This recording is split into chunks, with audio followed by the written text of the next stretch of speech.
Way back in 2005, Lionhead Studios released The Movies, a game about running your own movie studio. It had actors, directors and screenwriters for you to manage, a studio for you to design and build, and a movie editing suite that led myself and many others to our first experience of machinima, which in turn led me to YouTube. It's safe to say that that little game from Lionhead had a profound influence on me as a movie fan, a gamer, and a content creator. The game was followed up with a Stunts and Effects expansion pack a year later, which injected a lot more fun and chaos into the little films we made, but time moves on, and eventually so did we. Lionhead closed their doors, and several pretenders to the throne turned up over the years, but none of them delivered the same experience as The Movies, an addictive business tycoon game for movies fans with an animated movie creator built in. So when I was offered a key to play Moviehouse, the Film Studio Tycoon from Latvian developer Odyssey Studio, I was excited to see if this was finally going to be the game which brought back the experience I was missing from the movies. Screenshots and trailers were encouraging, if a little misleading, but let's deal with the obvious thing first. No, there is no inbuilt movie creation software in this game. You cannot edit little films or decide which angle you're going to shoot a certain shot in a scene from. There are not even scenes to watch. You will never actually get to see the movies and trailers that your movie studio produces. It's not that kind of game.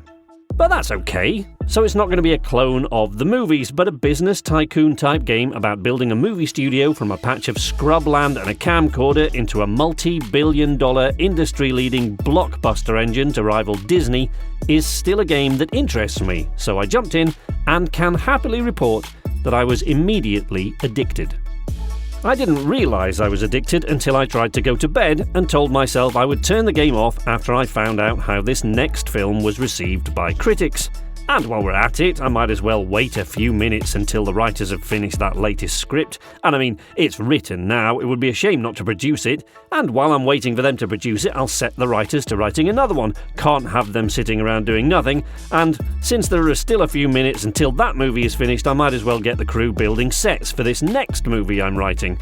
Alright, I'm done now. The movie is finished. Let's just enter it into this film festival to see how it does, and oh, look, I can research self-distribution now. I'll just have a quick look and see how that works. For almost 3 hours I did this before finally managing to turn off the game so I could sleep. I think that's what most of us want from a game, isn't it? Adventure and excitement, grand vistas and visuals that make your eyes bleed, these things are great, but if you find it difficult to put the game down, I'd say that's a win, isn't it? Unfortunately, in the case of Moviehouse, I'd have to say no. The addiction is there, and for a couple of hours you can feel the excitement of growing your studio and reaching for the next goal or unlocking the next research milestone. But all the excitement in the world cannot detract from the game's shortcomings, and I'm sorry to say there are many. At the small, almost insignificant level, there are things like a severely limited number of faces for actors, writers and directors, or the fact that they don't age even though 40 years or more pass, or that there are several options when writing scripts to make a child genius or a high school kid, say, the hero of your movie, but there are no child actors. The game has a few bugs and glitches, but they do seem slowly to be patching those out. Moving up through the scale of shortcomings, though, are the very limited number of props and sets, and insufficient information about exactly what they are supposed to represent or how they will affect the movie you put them in, since I'm assuming we are supposed to infer some deep meaning from the presence on set of a paper aeroplane it just took my crew a month to create. Scouting locations is a little frustrating as the options are limited, but at least it makes a little sense. Creating props and dressing sets, however, makes no sense at all that I can see. Props are a completely baffling dice roll based on your selection of 3 themes from a possible list of 8. You can't make a prop by selecting just one of these, you have to select 3. I started out trying to direct the prop making a little, but quickly gave up on that as the results made little to no sense, and with 3 crews I could create all possible props in the game in about an hour anyway. Likewise, the sets. The crew can create sets, or you can work off locations they've scouted, but again, it can be frustrating. There are plot cards you choose from when writing a movie script, the blood-boiling limitations of which we will come to in a minute, and they will often throw up things like submarine as the location for your movie. And although the crew can build a sailing ship or cruise ship or an aeroplane as well as a spaceship and a castle, it is apparently beyond their capabilities to build a submarine. Okay, that's fine, no problem there. You're expected to use one of the available sets or locations to function as a submarine, right? Okay, but which one? And how? Because you upgrade these sets by adding props, but that seems to rely quite heavily on a colour scheme which doesn't have any apparent connection to the colour scheme laid out in the movie genre picker you use when writing the script in the first place. Well, that doesn't matter, you say to yourself. I mean, the kitchen knife, the chainsaw, creepy doll and slasher mask are obviously horror props, even though their colour scheme is bright red, while the colour assigned to the horror genre is a dark blue, and the red one is for romance. But okay, so what about folded origami? Is that a Blade Runner reference, or am I supposed to decide for myself what that means? And am I supposed to dress a set for only one genre, or make it useful for several? And what are the multicoloured ones for, since the colours clearly do not correspond to the genres in the script? Not that I'm complaining, all this is a waste of my crew's time, because although you'd assume the film crew were quite important, there is nothing left for them to do way before you reach the end of the game, and I assume they're just sitting around smoking and occasionally tormenting Bruce Lee. The Employee Management tab is much easier to understand since it gives clear descriptions of what effects the choices you make will have. But the branching skills trees are tiny and can be completely maxed out in absolutely no time at all, leaving you nowhere to go. And you probably won't spend all their skill points anyway, because the skill branches are so poorly balanced that going in one direction has all positive effects and the other direction has mostly positive, but with negative traits that make it not worth spending the time. I mean, when you only get a maximum of 3 directors for the entirety of the game, who in their right mind would choose a skill branch which limits the quality of the films that director produces to 25% maximum, regardless of what the positive benefits are? It takes a while to get that many writers or directors, but the pool of available employees to hire does not level in relation to the size of your studio. So you're always scraping the bottom of the same barrel you were when making movies in your bedroom, and your multi-billion-dollar film empire has to have 1 in every 3 of its movies written by Dave, the Amazon delivery guy who once had one of his poems pinned on the notice board in the cafeteria. Though, to be honest, even the so-called experienced employees are limited by the stunning lack of choice they give you when writing and directing. Plot cards limit your writing choices in ways that make you feel like a contestant on Whose Line Is It Anyway, and your pool of directors regularly need the help of the studio head to figure out that they need to use extras to fill out the non-speaking roles in the background, or close-ups to focus attention on specific people or objects. These are little troubles on set for you to sort out near the end of film production that you might need to know a little movie making to answer correctly if there were more than 5 of them in the entire game. Poor balance, though, is what plagues this game more than almost anything else. Some important aspects of movie making are made overly simplistic, while others are made so complicated that you still haven't worked them out after several playthroughs. The moods of your employees are constantly being negatively affected by how poorly their films were received at festivals, but there is no corresponding increase in happiness when the movie is a massive hit with critics or audiences. Financially, there's a struggle to keep your studio from going bankrupt early on, but only for about the first 3, 4, maybe 5% of the game.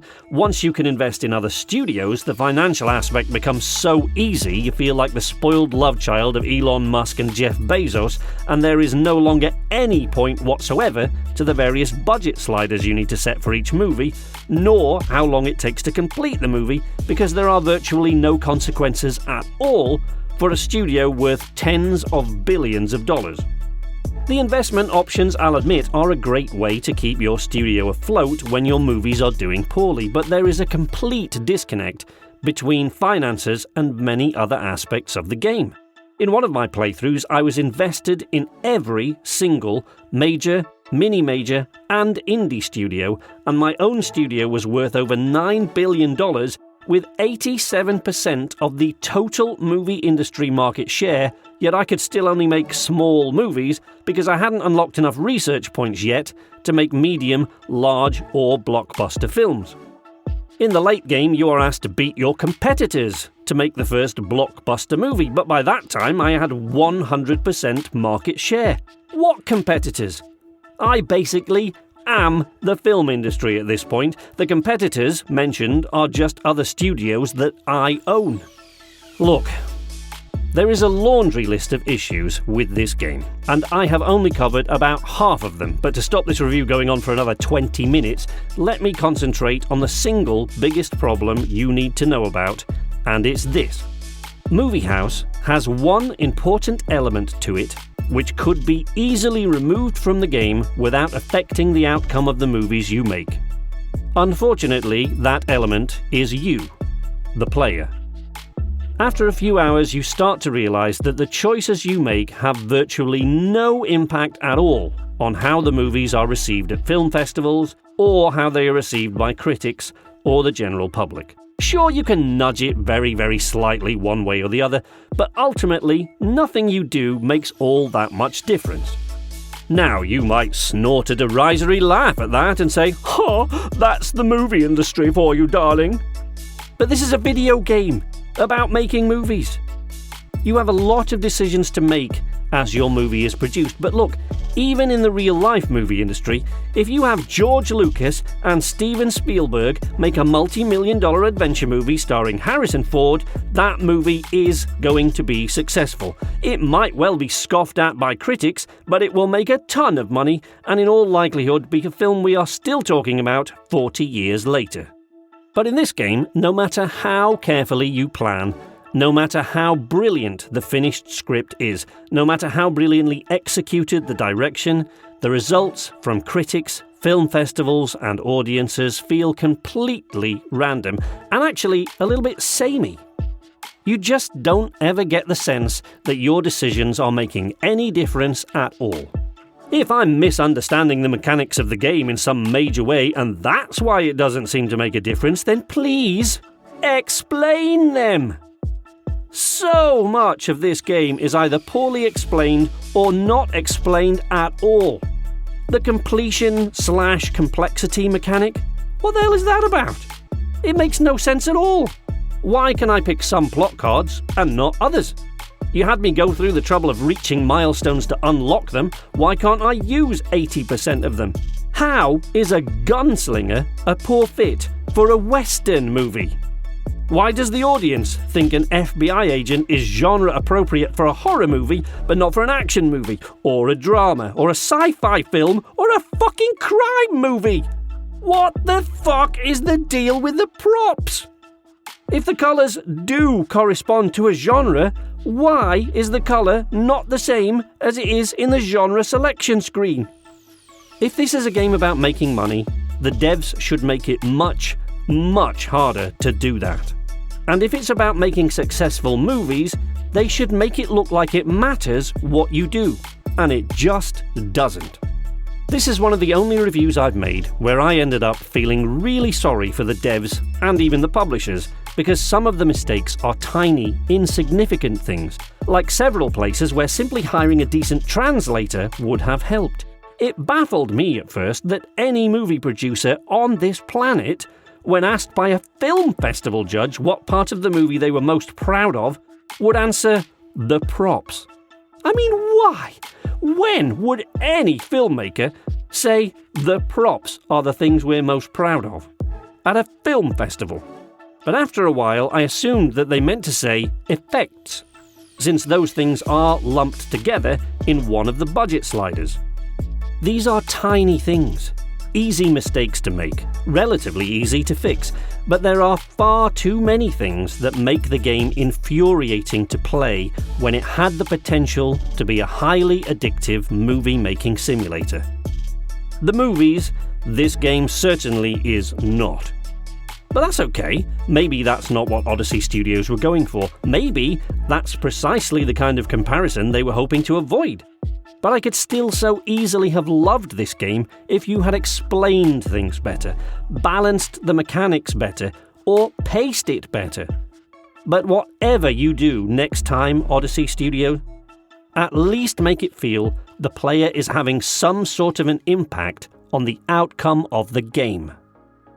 That's it from me, but you can catch up with me on Discord, Twitter, Facebook, Patreon, or even Mastodon these days. All these things are linked in the video description or on the Knights Arcade channel header, but if you don't want to do any of them, at least leave a like if you found this video in any way helpful, and subscribe if you want to see more from me in the future, not forgetting to ring that little notification bell so that you know when I have something new to show you. But until that time comes, from Knights Arcade, this is Sleepless Night, saying nighty-night.